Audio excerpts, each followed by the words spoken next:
സംസ്ഥാന വ്യാപകമായി കേരള വ്യാപാരി വ്യവസായി ഏകോപന സമിതിയുടെ അംഗബലം വർദ്ധിപ്പിക്കാനുള്ള തീവ്രയജ്ഞ പരിപാടി സംസ്ഥാന വ്യാപകമായി നടപ്പിലാക്കുമെന്ന് കേരള വ്യാപാരി വ്യവസായി ഏകോപന സമിതി കണ്ണൂർ ജില്ലാ പ്രവർത്തക സമിതി യോഗം ഉദ്ഘാടനം ചെയ്തുകൊണ്ട് കേരള വ്യാപാരി വ്യവസായി ഏകോപന സമിതി സംസ്ഥാന working president P Kunhambu Haji പറഞ്ഞു. ജാതി മത കക്ഷി രാഷ്ട്രീയ ലിംഗ വ്യത്യാസമില്ലാതെ വ്യാപാരം ജീവനോപാധിയാക്കിയ വിഭാഗത്തിന്റെ സംരക്ഷണമാണ് കേരള വ്യാപാരി വ്യവസായി ഏകോപന സമിതിയുടെ മുഖ്യ ലക്ഷ്യമെന്നും അദ്ദേഹം കൂട്ടിച്ചേർത്തു. നമ്മുടെ കച്ചവടക്കാരെ നമുക്ക് മനസ്സിലാക്കേണ്ടതുണ്ട്.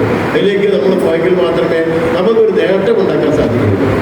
മന്ത്രിമാരും അല്ലെങ്കിൽ MLA പറഞ്ഞ് ആഗ്രഹിക്കുന്ന അതിലൊന്നും നമുക്കൊരു ബലം പിടിച്ച് നിൽക്കാൻ നമുക്ക് പറ്റണം. അപ്പം അതിനുള്ള ശ്രമങ്ങൾ നമുക്ക് ചെയ്യേണ്ടതുണ്ട്. കാരണം അങ്ങനെയുള്ള ഒരു കാലഘട്ടത്തിലേക്കാണ് നമ്മൾ കാലെടുത്ത് വെക്കുന്നത്. അതിന് തുടക്കമാണ് ഇന്നിവിടെ ഈ സെക്രട്ടേറിയറ്റ് കഴിഞ്ഞു. അതിനുശേഷം നിങ്ങളൊക്കെ സത്യപ്രതിജ്ഞ തന്നെ ചെയ്തു. ഒരു എക്സിക്യൂട്ടീവ് അംഗങ്ങളും സത്യപ്രതിജ്ഞ ഞങ്ങളൊന്നും ജീവിതത്തിൽ ചെയ്തിട്ടില്ല. ഞാനതിൻ്റെ കോപ്പിയൊക്കെ എടുത്ത് കയ്യിൽ വെച്ചിട്ടുണ്ട്. ഇപ്പം എന്തെങ്കിലും ചെയ്യണം ഞാൻ ഉപയോഗിക്കാമെന്ന് വിചാരിച്ചിട്ടാണ് ഞാൻ നടക്കുന്നത് കേട്ടോ. അപ്പോൾ ഏതായാലും ഇങ്ങനെ ഒരു പരിപാടി പങ്കെടുക്കാൻ സാധിച്ചാൽ വളരെയധികം സന്തോഷമുണ്ട്. ഇവിടെ കുറേ കാര്യങ്ങൾ പ്രസിഡന്റിൻ്റെ പ്രഖ്യാപനങ്ങൾ നിങ്ങൾ ചർച്ചകൾ കേൾക്കാനുണ്ട്. അത് കേൾക്കാൻ എനിക്കും താല്പര്യമുണ്ട്.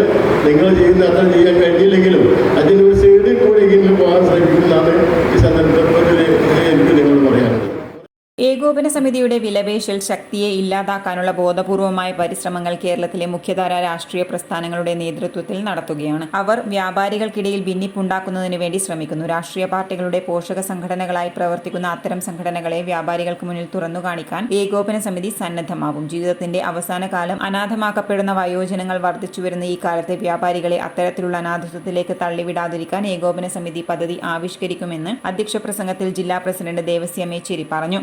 അടുത്ത ഒരു വർഷക്കാലം കണ്ണൂർ ജില്ലയിൽ 50 കോടി രൂപയുടെ സഹായം വിവിധ പദ്ധതികളിലൂടെ വ്യാപാരികൾക്കും പൊതുസമൂഹത്തിനും ലഭ്യമാക്കാനുള്ള തീരുമാനം ഏകോപന സമിതി കൈക്കൊണ്ടു. 2023-24 വർഷം കണ്ണൂർ ജില്ലയിൽ വിവിധ ക്ഷേമ പദ്ധതികളിലൂടെ 15 കോടിയിലേറെ രൂപ വിതരണം ചെയ്യുവാൻ സംഘടനയ്ക്ക് സാധിച്ചിട്ടുണ്ട്. കേരള വ്യാപാരി വ്യവസായി ഏകോപന സമിതി യൂത്ത് വിംഗ് സംസ്ഥാന പ്രസിഡന്റ് സലീം രാമനാട്ടുകര മുഖ്യപ്രഭാഷണം നടത്തി. Punathil Bashid, CC Varghese, George Thonikkal, KU Vijayakumar, CK Rajan, PVMR Naushad, P Muneeruddin, Haridas Alakode, Pokku Haji, Rajan Thiyareth, Ayyoob, J Sebastian, Naseer Chakkarakkal, KS Riyas തുടങ്ങിയവർ സംസാരിച്ചു.